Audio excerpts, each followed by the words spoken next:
Kaipong. Tingnan natin nga kung ano to. Kung all goods na all goods dito kumain. Ba't pa sa atin? So yun, while waiting, may appetizer. Add daw sa bill. Sabi niya ng pansit daw. May pansit na. Japchae. Tikman natin. Wow. So affordable naman yung presyo ng Xiaolongbao nila. Ayan.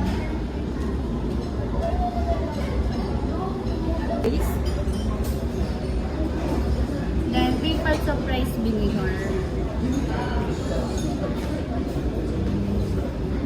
Yeah, we guide card po how to enjoy your Xiaolongbao. Using a chopstick and spoon, pick the Xiaolongbao in the upper part. Dip into it. Shrimp pork manto without special sauce. Kanin sa po na po. Okay. Thai vegetarian mushroom manto. Ito, tikman natin to. Ano to? Parang kutsay. Actually, parang kutsay. Parang kutsay siya.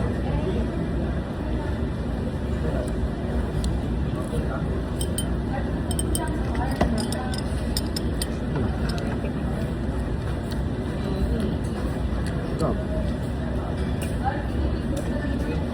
Isa may spicy siyang din. Kinain. In order. Parang shrimp something siya. Shrimp Masarap fry. naman to. Kaya ni Xiaolongbao. Ano yan? Ewan ko, pork ba? Man natin. Init to yan, no? May sabaw. Hindi, sabaw mo na daw yung kapunan. Maasim-asim. Ano to? Kimchi. Ito yung kimchi.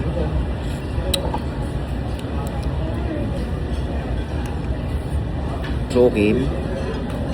Para lumabas ang sabaw. Ayan na. Thank you.